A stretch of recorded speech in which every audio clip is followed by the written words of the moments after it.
Welcome to the Curiosity Report. The podcast where curiosity meets discovery. Join us as we dive into fascinating stories, uncover scientific breakthroughs, And travel the world through captivating tales. from current affairs to intriguing facts. We cover it all, one episode at a time. So sit back, relax, and get ready to satisfy your curiosity with us. This is the Curiosity Report. Welcome back, everyone. We're diving into a story today that you might not believe if you hadn't heard it before. Yeah, it's a weird one for sure. We're heading to Western Australia, 1932. Picture the scene. The Great Depression, farmers struggling to make ends meet, Tough times, yeah. and then, just to add to their troubles, they find themselves at war.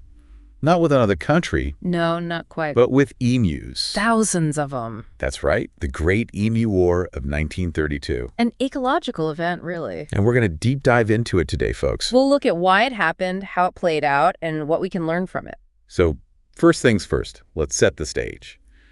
We have these farmers, a lot of them WWI vets, trying to make a living off the land they were granted after the war. Right, trying to get back on their feet. But they're already dealing with the economic hardships of the Depression, and then boom, thousands of emus show up. Not just a few. We're talking an estimated 20,000 emus. Wow, that's a lot of birds. What kind of damage were they causing? Well, they were devastating crops, eating all the wheat, tearing down fences, you name it. Sounds like a nightmare for these farmers. It was. It wasn't just the immediate loss of crops either. It messed with the soil, gave invasive species a chance to take hold. Compounded the problems they already had, huh? Exactly. So what did the Australian government do about this? Well, they decided to call in the big guns, literally. You're kidding. They sent in the military to fight emus. Yep. Soldiers armed with Lewis machine guns, the ones from World War I. Against birds. I can't even imagine what they were thinking. The operation was led by Major GPW Meredith. Must have been a strange assignment for him. I bet. So what was their plan of attack? Well, the idea was to attack from moving trucks, thinking the emus would be easy targets.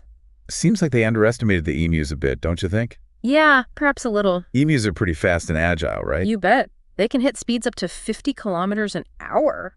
That's over 30 miles per hour. Try hitting that from a moving truck with a Lewis gun. Easier said than done. The soldiers learned pretty quickly that this wasn't going to be a walk in the park. The emus weren't just sitting ducks. No, sir. They were scattering, dodging bullets, almost like they knew what they were doing. Sounds like the emus had a bit of a tactical advantage in this war. Yeah. Some historians think their flock behavior, the way they could split up and regroup, helped them avoid the soldiers. Fascinating.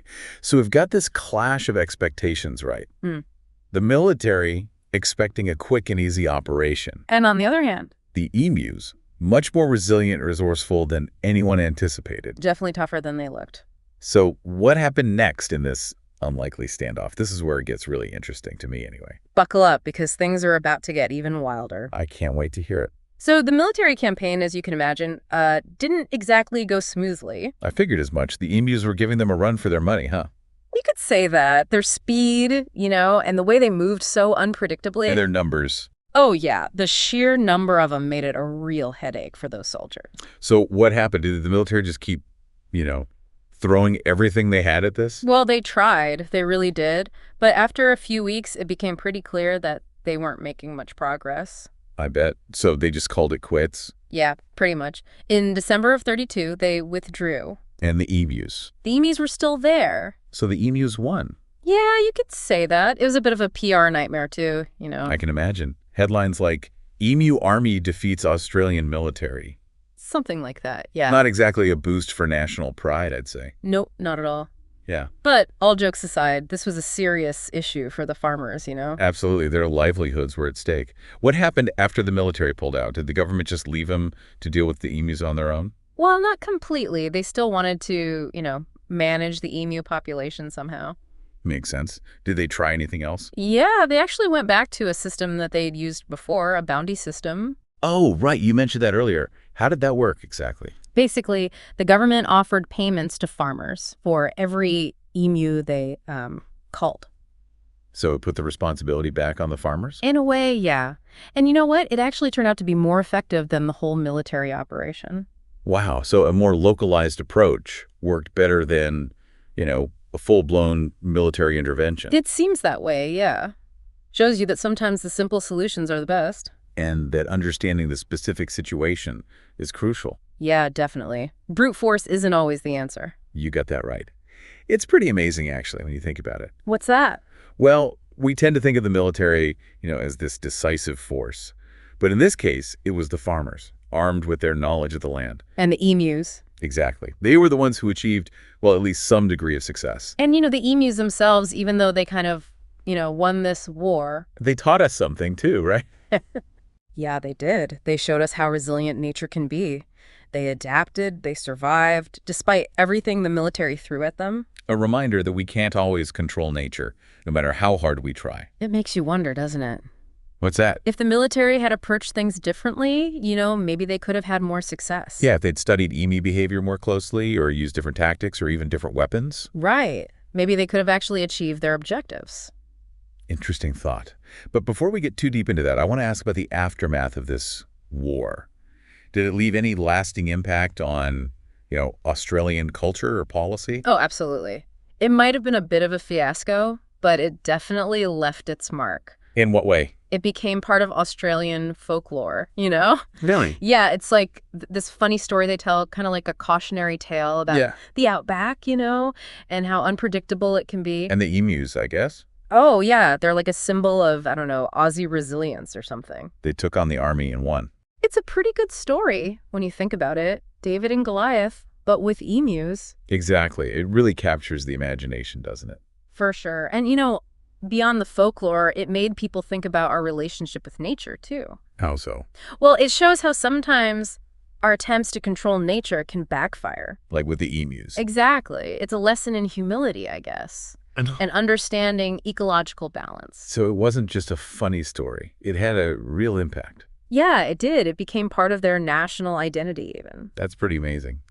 So we've talked about the history, the tactics, the aftermath. But what about the lessons? Why should we care about this war today?